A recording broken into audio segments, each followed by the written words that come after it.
ಹರೇ ಶ್ರೀನಿವಾಸ. ಸ್ನೇಹಿತರೆ, ಜ್ಯೇಷ್ಠ ಮಾಸದ ಕೃಷ್ಣ ಪಕ್ಷದ ಏಕಾದಶಿ ಯೋಗಿನಿ ಏಕಾದಶಿ. ಈ ಯೋಗಿನಿ ಏಕಾದಶಿಯ ಮಹತ್ವವನ್ನು ಈ ವಿಡಿಯೋದಲ್ಲಿ ತಿಳಿಸ್ಕೊಡ್ತಾ ಇದ್ದೀನಿ. ಮೊದಲಿಗೆ ಏಕಾದಶಿಯ ಒಂದು ಕನ್ಫ್ಯೂಷನ್ನ ಕ್ಲಿಯರ್ ಮಾಡೋಣಂತೆ. ಏಕಾದಶಿ 10ನೇ ತಾರೀಕಿದೆಯಾ 11ನೇ ತಾರೀಕಿದೆಯಾ ಅಂತ ತುಂಬ ಜನ ಕೇಳ್ತಾ ಇದ್ದೀರಾ.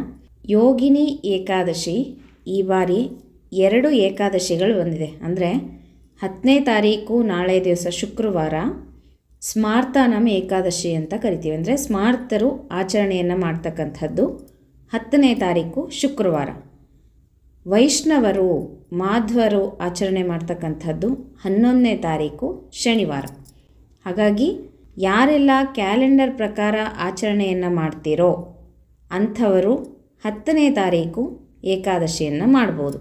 ಅಂದರೆ ಪಂಚಾಂಗ ಇಲ್ಲ, ನಾವು ಪಂಚಾಂಗ ಫಾಲೋ ಮಾಡೋದಿಲ್ಲ, ನಮಗೆ ಗೊತ್ತಿಲ್ಲ ಅದ್ರ ಬಗ್ಗೆ, ನಾವು ಕ್ಯಾಲೆಂಡರ್ ನೋಡಿಕೊಂಡೇ ಏಕಾದಶಿಗಳನ್ನು ಮಾಡ್ತೀವಿ ಪ್ರತಿ ಬಾರಿ ಅಂತ ಹೇಳೋರು, ಅಥವಾ ನಿಮ್ಮ ಪಂಚಾಂಗದಲ್ಲಿ 10ನೇ ತಾರೀಕು ಏಕಾದಶಿ ಅಂತ ಕೊಟ್ಟಿದ್ರೆ 10ನೇ ತಾರೀಕೆ ಏಕಾದಶಿಯನ್ನು ಆಚರಣೆಯನ್ನು ಮಾಡಿರಿ. ನಿಮ್ಮ ಪಂಚಾಂಗದಲ್ಲಿ 11ನೇ ತಾರೀಕು ಏಕಾದಶಿ ಅಂತ ಕೊಟ್ಟಿದ್ರೆ 11ನೇ ತಾರೀಕೆ ಆಚರಣೆಯನ್ನು ಮಾಡಬೇಕು. ಯಾರ ಪಂಚಾಂಗದಲ್ಲಿ ಹೇಗೆ ಕೊಟ್ಟಿದ್ದಾರೋ ಅದೇ ಪ್ರಕಾರವಾಗಿಯೇ ಏಕಾದಶಿ ವ್ರತವನ್ನು ಆಚರಣೆಯನ್ನು ಮಾಡಬೇಕಾಗತ್ತೆ. ನಾನು ಹೇಳ್ತಾ ಇರೋದು ಮಾಧ್ವರಲ್ಲೂ ಸಹ ಕೆಲವೊಬ್ಬರು 10ನೇ ತಾರೀಕು ಏಕಾದಶಿಯನ್ನು ಮಾಡೋರು ಇರ್ತೀರ. ಹಾಗಾಗಿ ನಾನು ಪರ್ಟಿಕ್ಯುಲರ್ ಆಗಿ ಹೇಳ್ತಾ ಇರೋದು ಉತ್ತರಾದಿ ಮಠದ ಪಂಚಾಂಗವನ್ನು ನೋಡಿ ನಾವು ಆಚರಣೆಯನ್ನು ಮಾಡ್ತಕ್ಕಂಥ ದಿನವನ್ನು ಹೇಳ್ತಾ ಇದ್ದೀನಿ. 11ನೇ ತಾರೀಕು ಶನಿವಾರ ನಮಗೆ ಏಕಾದಶಿ ವ್ರತ ಇದೆ. ಹಾಗಾಗಿ ನಾನು ಇಂಥದ್ದೇ ದಿನ ಮಾಡಿರಿ ಅಂತ ಯಾರಿಗೂ ಬಲವಂತವನ್ನು ಮಾಡೋದಿಲ್ಲ. ಇದು ನಿಮಗೆ ಬಿಟ್ಟಿತ್ತು. ಇಲ್ಲ ನೀವು 10ನೇ ತಾರೀಕು ಮಾಡ್ತೀನಿ ಅಂದರೆ 10ನೇ ತಾರೀಕು ಆಚರಣೆ ಮಾಡಿರಿ. ಇಲ್ಲ ನಾವು 11ನೇ ತಾರೀಕು ಮಾಡ್ತೀವಿ, ನಮ್ಮ ಪಂಚಾಂಗದಲ್ಲೆಲ್ಲ 11 ಕೊಟ್ಟಿದ್ದಾರೆ ಅಂತಂದರೆ 11ನೇ ತಾರೀಕು ಏಕಾದಶಿಯನ್ನು ಮಾಡ್ಕೊಳ್ರಿ. ಯಾರು 10ನೇ ತಾರೀಕು ಏಕಾದಶಿಯನ್ನು ಮಾಡಬೇಕು ಅಂತ ಅಂದ್ಕೊಳ್ತಾ ಇದ್ದೀರೋ ಅಥವಾ ನಿಮ್ಮ ಪಂಚಾಂಗದ ಪ್ರಕಾರ ನೀವು ಹೋಗೋದಾಯಿತು ಅಂದರೆ ಇವತ್ತಿನ ದಿವಸ ಅಂದರೆ ಗುರುವಾರ, ಇವತ್ತು 9ನೇ ತಾರೀಕು ನೀವು ದಶಮಿಯನ್ನು ಆಚರಣೆ ಮಾಡಬೇಕು. ಒಂದು ಊಟವನ್ನು ಮಾಡಬೇಕಾಗತ್ತೆ. ಇನ್ನು ನಾಳೆ ಪೂರ್ಣ ಏಕಾದಶಿ ವ್ರತವನ್ನು ಮಾಡಿರಿ. ನಾಡದ್ದು ಶನಿವಾರ 7 ಗಂಟೆಯ ನಂತರ ಊಟವನ್ನು ಮಾಡಬೇಕಾಗತ್ತೆ. ಹರಿವಾಸರ ಇದೆ ಅನಿಸುತ್ತೆ. ಹಾಗಾಗಿ 7 ಗಂಟೆಯ ನಂತರ ಶನಿವಾರ ಭೋಜನವನ್ನು ಮಾಡ್ಬೋದು. ಇದು 10ನೇ ತಾರೀಕು ಏಕಾದಶಿ ವ್ರತವನ್ನು ಮಾಡ್ತಕ್ಕಂಥವ್ರಿಗೆ ಹೇಳ್ತಾ ಇದ್ದೀನಿ. ಇನ್ನು 11ನೇ ತಾರೀಕು ಏಕಾದಶಿ ವ್ರತವನ್ನು ಮಾಡ್ತಕ್ಕಂಥವ್ರಿಗೆ ಪಾರಣೆಯ ಸಮಯವನ್ನು ಕೊನೆಯದಾಗಿ ತಿಳಿಸ್ಕೊಡ್ತೀನಿ. ವಿಡಿಯೋವನ್ನು ಪೂರ್ಣ ನೋಡ್ರಿ, ಕೊನೆಯದಾಗಿ ಪಾರಣೆಯ ಸಮಯವನ್ನು ತಿಳಿಸ್ತೀನಂತೆ. ಇದಿಷ್ಟು ಏಕಾದಶಿಯ ಒಂದು ಕನ್ಫ್ಯೂಷನ್ ಸ್ನೇಹಿತರೆ. ತುಂಬ ಜನ ಕೇಳ್ತಾ ಇದ್ರಿ ಕಮೆಂಟ್ ಬಾಕ್ಸಲ್ಲಿ ಏಕಾದಶಿ ಯಾವತ್ತಿದೆ ಅಂತ ಹೇಳಿ. ಯಾಕಂದರೆ ಕ್ಯಾಲೆಂಡರಲ್ಲಿ 10ನೇ ತಾರೀಕು ಅಂತ ಕೊಟ್ಟಿದ್ದಾರೆ. ಆದರೆ ಅವರವರ ಮಠದ ಪಂಚಾಂಗಗಳನ್ನು ನೋಡಿಕೊಂಡ್ರೆ ಬೇರೆ ಬೇರೆಯಾಗಿ ಆಚರಣೆಯನ್ನು ಮಾಡ್ತಾರೆ. ಸ್ಮಾರ್ತರಿಗೆ ಮಾತ್ರ ನಾಳೆನೇ. ಉತ್ತರಾದಿ ಮಠದ ಪಂಚಾಂಗದ ಪ್ರಕಾರ 11ನೇ ತಾರೀಕು ಯೋಗಿನಿ ಏಕಾದಶಿ ಇದೆ. ಹಾಗಾಗಿ ನಾವೆಲ್ಲ 11ನೇ ತಾರೀಕು ಮಾಡ್ತಾ ಇದ್ದೀವಿ. ನಿಮ್ಮ ಅನುಕೂಲಕ್ಕೆ ತಕ್ಕ ಹಾಗೆ ನೀವು ಪಂಚಾಂಗ ಅಥವಾ ಕ್ಯಾಲೆಂಡರ್ ಪ್ರಕಾರ ಆಚರಣೆಯನ್ನು ಮಾಡ್ಬೋದು.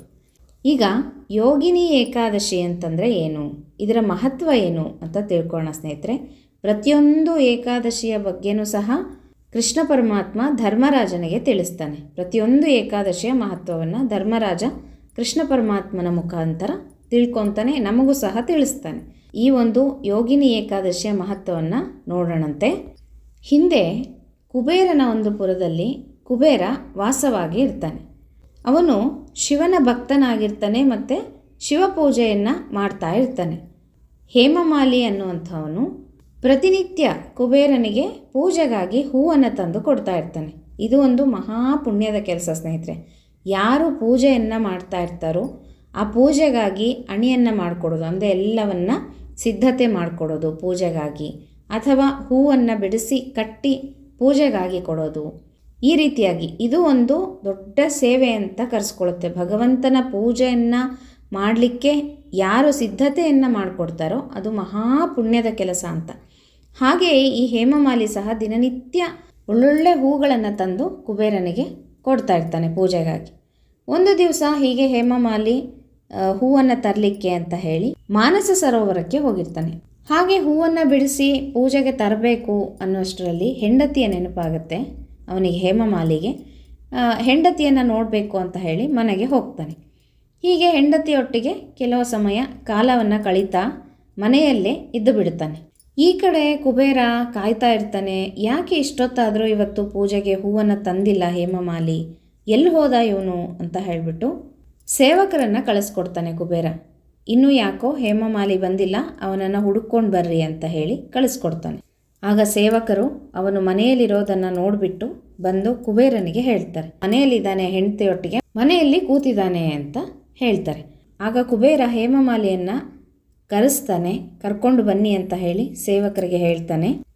ಆಗ ಹೇಮಮಾಲಿ ಬಂದ ತಕ್ಷಣ ಕುಬೇರನಿಗೆ ತುಂಬ ಸಿಟ್ಟು ಬರುತ್ತೆ. ತುಂಬ ಸಿಟ್ಟು ಬಂದು ಶಾಪವನ್ನೇ ಕೊಟ್ಟುಬಿಡ್ತಾನಂತೆ ಕುಬೇರ.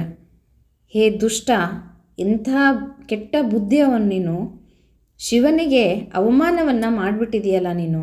ಪೂಜೆಗಾಗಿ ಹೂವನ್ನು ತರೋದು ಬದಲಾಗಿ ಹೋಗಿ ಹೆಂಡತಿಯೊಟ್ಟಿಗೆ ಮನೆಯಲ್ಲಿದ್ದೀಯಾ, ಹಾಗಾಗಿ ನಿನಗೆ ನಾನು ಶಾಪವನ್ನು ಕೊಡ್ತಾ ಇದ್ದೇನೆ. ಪೂಜೆಯ ಸಮಯಕ್ಕೆ ಸರಿಯಾಗಿ ನೀನು ಹೂವನ್ನು ತರದೆ ತಪ್ಪು ಮಾಡಿದ್ದೀಯಾ, ಇದು ಮಹಾಪಾಪದ ಕೆಲಸ ಅಂತ ಹೇಳಿ ನಿನಗೆ ಕುಷ್ಠರೋಗ ಬರಲಿ ಅಂತ ಹೇಳಿ ಶಾಪವನ್ನು ಕೊಡ್ತಾನೆ. ಹಾಗೇನೆ ಹೆಂಡತಿಯೊಟ್ಟಿಗೆ ನೀನು ಕಾಲವನ್ನು ಕಳೆದಿರೋ ಕಾರಣ ನಿನ್ನ ಹೆಂಡತಿಯಿಂದ ನೀನು ದೂರ ಆಗಿ ಹೋಗು, ಹಾಗೆ ಈ ಲೋಕದಿಂದನೇ ದೂರ ಆಗಿಬಿಡು ಅಂತ ಹೇಳಿ ಕುಬೇರ ಶಾಪವನ್ನು ಕೊಡ್ತಾನೆ. ಹೀಗೆ ಕುಬೇರ ಶಾಪ ಕೊಟ್ಟ ತಕ್ಷಣ ಹೇಮಮಾಲಿಗೆ ಕುಷ್ಠರೋಗ ಅಂಟುಕೊಳ್ಳುತ್ತೆ. ತುಂಬ ಕಷ್ಟಪಡ್ತಾನೆ, ಆ ರೋಗದಿಂದ ತುಂಬ ನರಳುತ್ತಾನೆ.